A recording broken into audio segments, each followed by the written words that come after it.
Power for this week's episode of Amnesia, episode 12, the last episode of the series. So let's get into this. And really, this show, it was nice. It wrapped up nicely. I like that.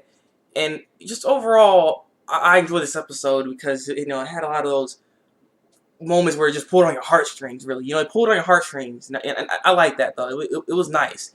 And I like how everything kind of came together and it came complete, basically. So there's not really any open ends to the series. So, I mean, overall, good job, Amnesia. I mean, I enjoyed this. I'm glad, I reviewed this show all the way through. Just stuck to it. I'm glad you guys enjoyed the ride and came along the ride with me when I was reviewing this show. So, I appreciate each and every one of you guys that have watched my reviews all the way through. So I thank you. I thank you. But basically, within this episode, we get everything revealed. Where Ukyo was trying to go after Heroine, and that's when he starts really just explaining why all this is happening. And basically, what was going on is apparently, like I was saying this in my last review, but I wasn't sure exactly. But apparently, they can't stay in the same world together. If they stay in the same world, one of them has to die. They just can't come together like that, which it sucks. Ukyo loves Heroine, but he can't be with her because the world won't allow her to. World won't allow them to. It sucks.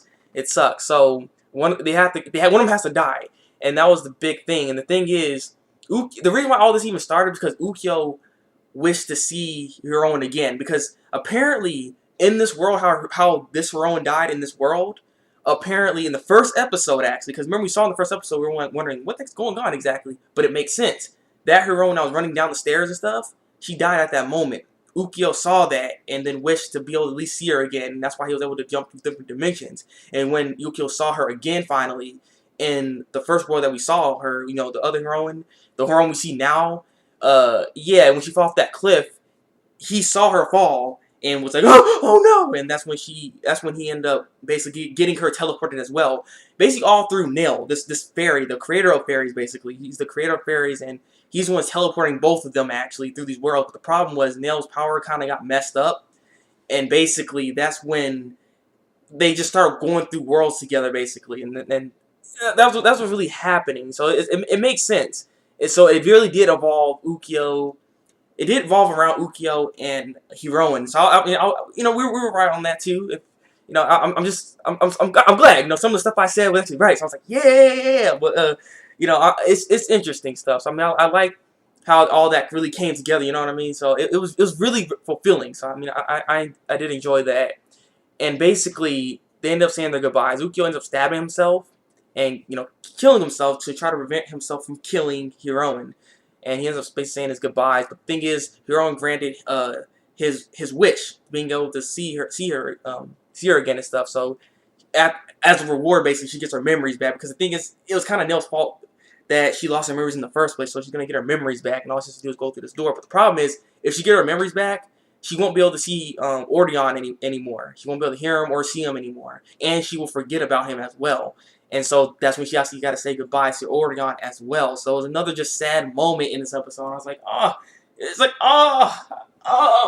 like this is so sad. I hate sad moments. It's just like, but it was nice though. And she basically ends up saying goodbye to waving and stuff. And yeah, she goes to the door. And then after she goes to the door, there's like spades and hearts and all that stuff. I mean, cards represent the characters. I know this. So I'm guessing she had a choice who she really wanted to be with. I'm guessing. But we don't know which door she went through, but I wonder who she chose. But that was the end of the episode there. So, like I said, it wrapped up nicely. It doesn't leave any open ends. The only thing that leaves us is basically wondering, one, how was her original world exactly? Like what was it like exactly? And how were the characters personalities and so on and so forth? That's the thing.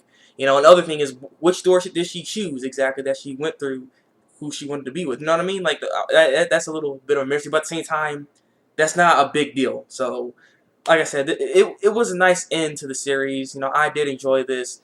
I may do a full anime review on this, but I have to say this show overall, it was a good show. I'm glad I stuck with the show through its entirety, even when it was confusing, because I knew it would come all together once we get to the climax of the series, which it really did. So I mean, what can I say? It didn't let me down. So I really enjoyed the show. So leave your comments below. tell me what you think of this series in this episode, you know? So yeah, and also I'd like to ask you guys, since you guys are watching this, what shows are you guys going to be watching in the spring of 2013? I'll probably leave a link in the description, or I'll put an annotation somewhere where you guys can go to my video of what I'm watching this spring 2013. So we can come together and choose what shows we're going to be watching together, and you know what I'm saying? So I want to be able to keep on supplying you guys with reviews, and if you guys that you guys enjoy and stuff. So yeah, I'm messing up a lot in this review right now, but it don't matter. But yeah, this has been the Breakmaster, and until then, people, break out.